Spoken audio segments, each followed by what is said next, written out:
Israel খামেনিকে হত্যার হুমকি দেয়াতে আবারও যুদ্ধের দামামা বাজতে শুরু করেছে ইরানে। খামেনি বলেন, নেতানিয়াহুর জন্য এবার নরকের দরজা খুলে দিব। ইসরায়েলি প্রতিরক্ষামন্ত্রী ইসরায়েল কার্জ ইরানের সর্বোচ্চ ধর্মীয় নেতা আয়াতুল্লাহ আলী খামেনিকে ব্যক্তিগতভাবে লক্ষ্যবস্তু করার হুমকি দেওয়ার পর আবারও যুদ্ধের দামামা বাজতে শুরু করেছে। প্রতিক্রিয়ায় খামেনি বলেছেন, নেতানিয়াহুর জন্য এবার নরকের দরজা খুলে দিব।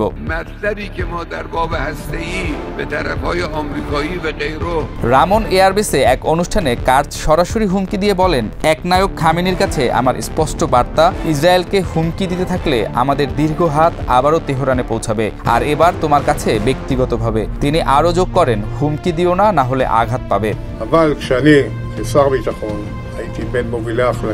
গত জুনের 12 দিনের যুদ্ধে ইসরায়েল ইরানের পারমাণবিক স্থাপনা ও সামরিক ঘাঁটিতে হামলা চালিয়ে বিপ্লবী গার্ড প্রধান হোসেইন সালামি সহ শীর্ষ কমান্ডারদের হত্যা করেছিল।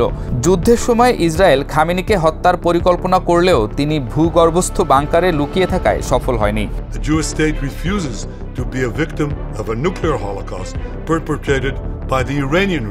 প্রধানমন্ত্রী বেনিয়ামিন নেতানিয়াহু এবিসি নিউজকে বলেছেন, খামেনিকে হত্যা করলে যুদ্ধ আরও বাড়বে না, বরং শেষ হবে। তিনি খামেনিকে আধুনিক হিটলার বলে অভিহিত করেছেন। The Islamic regime which has oppressed you for nearly 50 years threatens to destroy my country, the state of Israel. বিশ্লেষকরা মনে করছেন, ইসরায়েল ইরানের সাথে দ্বিতীয় যুদ্ধের অজুহাত খুঁজছে। ইসরায়েলি গণমাধ্যম জানিয়েছে, নেতানিয়াহু তার মন্ত্রিসভার সাথে নতুন সামরিক অভিযানের বিকল্প নিয়ে আলোচনা করছেন।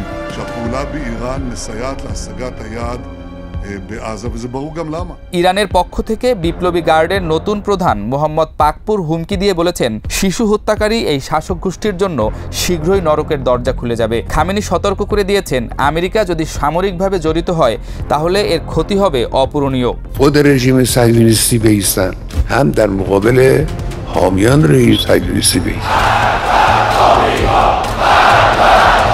বর্তমানে জুন থেকে কার্যকর যুদ্ধবিরতি বলবৎ থাকলেও দুই পক্ষের হুমকি পাল্টা হুমকি নতুন সংঘাতের আশঙ্কা বাড়িয়েছে। যুক্তরাষ্ট্রের প্রেসিডেন্ট ডোনাল্ড ট্রাম্প ইরানকে খুব খারাপভাবে পিটুনি খেয়েছে বলে মন্তব্য করলেও পরিস্থিতি নিয়ন্ত্রণে রাখার চেষ্টা করছেন। এই ঘটনাবলী মধ্যপ্রাচ্যের নতুন মাত্রার অস্থিতিশীলতার ইঙ্গিত দিচ্ছে, যা যে কোনো মুহূর্তে দ্বিতীয় ইরান ইসরায়েল যুদ্ধে রূপ নিতে পারে।